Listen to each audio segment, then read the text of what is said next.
तीच मनात हसती असार ध्यानात आल्यावर तिला आठवण यायची रानावनात राहायची तिला आठवण यायची रानावनात राहायची ताक भाकर खायची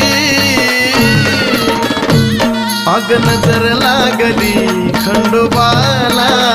बानुबाईची नजर लागली खंडोबाला